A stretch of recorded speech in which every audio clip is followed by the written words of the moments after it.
Hi, Brother Teacher here. One of my subscribers asked me the question when they were responding to one of my videos as to how I look to be in such great shape, particularly for my age, and what's my training regimen. First of all, I'm honored, I'm humbled, and I'm flattered that you see me as being someone in fairly decent shape, I would say, for my age.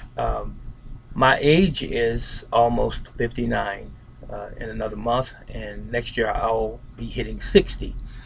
Now, it seems as though in my mind I don't see myself as being this old, even though time has told the tale, as it were, and I do have some arthritic pain and some other minor injuries and so forth from previous years, but for the most part, I'm healthy. But to get to the question as to how I maintain my health on the level that I do presently is really, I think sometimes genetics has something to do with people's general health.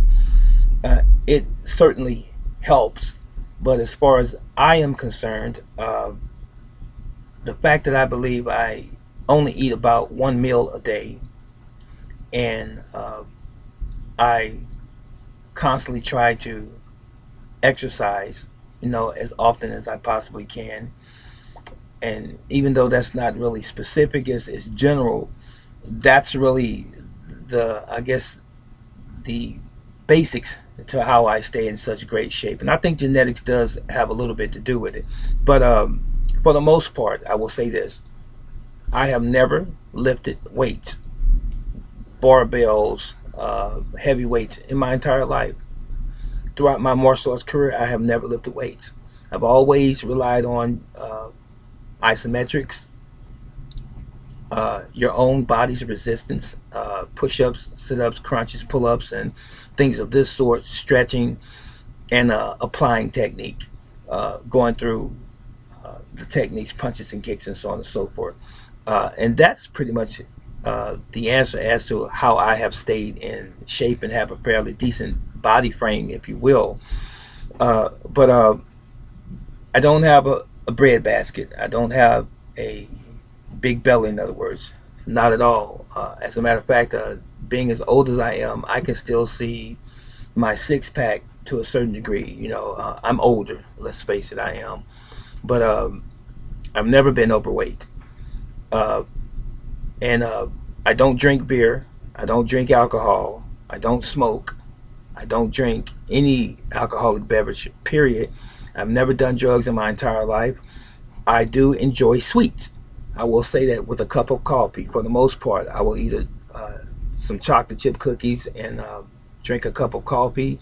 I tend to like to have a donut with cup of coffee when I do have that guilty pleasure, if you will, for the most part. But the fact again that I only eat one meal per day, and I constantly train as much as I possibly can, as I said before, and that's the reason, for the most part, why I maintain my own particular physical status, as it were.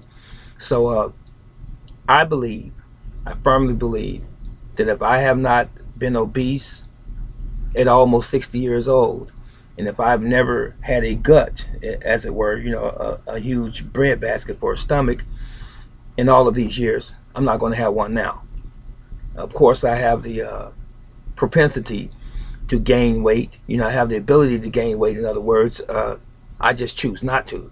I just choose to follow my own normal daily activities, and I don't have a regimen per se, and I am not on a diet. Your diet is what you eat all of the time. It is your diet. It's not you being on a diet, such as an advertisement. I'm on the South Beach diet or the Atkins diet and so on and so forth. I'm not on a diet. I'm never going to be on a diet. My diet is a staple thing that I do all of the time. It's my normal eating habits. And you and everyone else has a normal eating habit. And that's not a diet. That's just what your normal diet is all of the time. When people go on a diet, it means that they're stopping doing something else, and they're going on a diet, unquote, just for a short period of time until they've gathered the results that they wanted, and then they go back to the things that they used to do, the bad eating habits, in other words. So that's pretty much the gist of it. So if you want to lose weight, one of the major things that you have to take into consideration is uh, your diet and exercise and eating real food, whole food, organically grown food, and staying away from all of the processed foods and all of the excess carbs and the sugar. Sugar will put the weight on you, and at the same time, sugar will also compromise your insulin levels in your body and cause you to have possibly diabetes somewhere down the road. And you don't want to do that because, you know, it's something that you can control. Most of the ailments, most of the conditions that we are faced with health wise in a negative sense are caused by us. So we need to stop thinking that these things that befall us in terms of cancer and disease and so forth is just something that just fell out of a cloud upon us, and that's not true. We caused most of our problems, and we do cause most of our problems health wise. It's us. So we have to fix our own problems as well and stop relying on pharmaceutical drugs just to cover up or mask the symptoms. That's it, and that's all. Take care.